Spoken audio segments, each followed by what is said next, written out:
dahulu. Perkenalkan, saya Kaila Adari sebagai moderator. Saya Kaila Hamzah Afifah sebagai pemateri. Saya Andra Kiana Solabel sebagai pemateri. Saya Faresa Disti sebagai pemateri. Saya Muhammad Hasan sebagai pemateri. Saya Haisman Ramadan sebagai pemateri. Koktail olahan sisa buangan makhluk hidup atau sampah organik yang dibuat menjadi pupuk dan mengandung banyak unsur karbon dan nitrogen. Kandungan tersebut didapatkan dari proses pembusukan sampah organik oleh aneka hewan penyurai, mikroba, jamur selama pengolahan. Kompos umumnya berwarna gelap, hitam atau coklat tanah. Tidak berbau dan teksturnya agak lembab, tapi juga tidak terlalu basah. Jika ketiga ciri-ciri itu sudah ada, kompos sudah bisa dipanen untuk digunakan sebagai pupuk tanaman atau untuk media pupuk tanaman. Measurable dalam materi kompos, measurable merujuk pada kemampuan untuk mengukur atau menilai kualitas dan karakteristik kompos secara kuantitatif maupun kualitatif. Contohnya, 1. Kandungan nutrisi seperti nitrogen, fosfor, dan kalium atau NPK yang bermanfaat bagi tanaman. Achievable. Kami bertujuan untuk membuat 2 kantong polybag kompos untuk diaplikasikan ke tanaman-tanaman di sekitar lingkungan sekolah SMA Negeri 17 Palembang, terutama di area dekat ruang guru untuk membantu pertumbuhan dan kesuburan tanaman. Dengan alatnya polybag, terpal, sekop, daun kering, dan batang pohon pisang opsional. Tahapan membuat kompos dengan daun kering. Yang pertama, siapkan daun kering di dalam polybag, lalu remas-remas daun kering dengan menginjak-injak secara keseluruhan.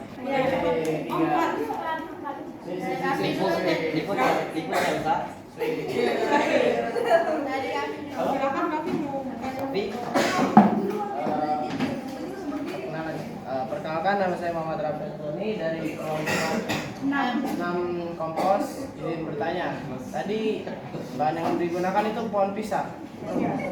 Itu pohon pisangnya bagian apa? Keseluruhan. batang pohon pisang. Oh, udah saya ganti. Nanti tolong makanya perhatikan ya. Saya ganti pertanyaannya. Untuk kelompok kalian sendiri dapat pohon pisangnya itu mencarinya di mana? Perkenalkan, nama saya Nurkani Lampir Budiansyah dari kelompok 6. Izin bertanya, tadi kan ada bahas tentang pH. Nah, bagaimana cara kelompok kalian itu mengukur pH-nya? Terima kasih. Ini aja jadi kok.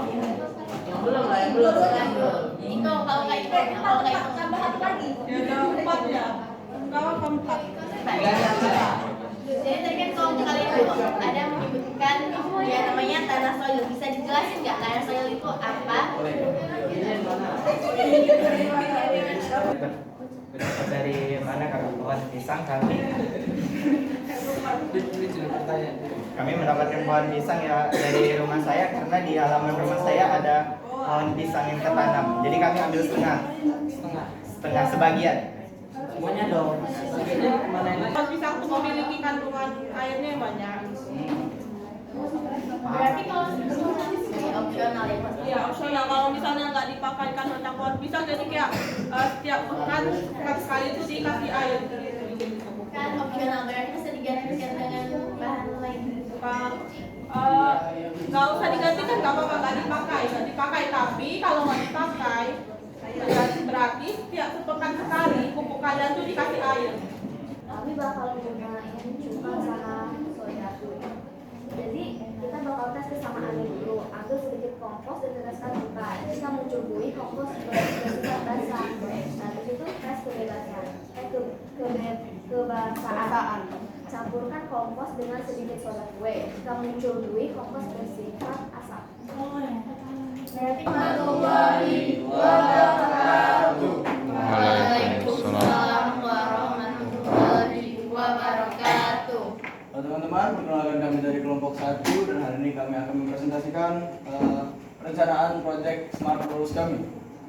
Sebelum kami memulai menjelaskan materi kami, baiklah kami untuk memperkenalkan diri kami terlebih dahulu, yaitu saya Muhammad Berjataya. Saya Kalila Putri sebagai pemateri.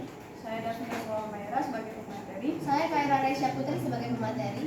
Saya Ahmad Syah Rahman sebagai materi. Saya Muhammad Rizky Aditya Rondi sebagai pemateri.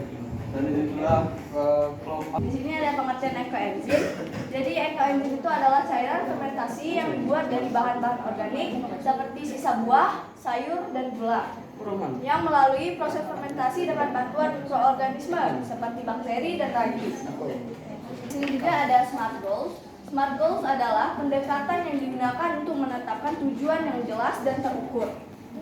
SMART merupakan singkatan dari 5 kriteria yang harus dipenuhi agar tujuan yang ditetapkan dapat dicapai secara efektif dan efisien.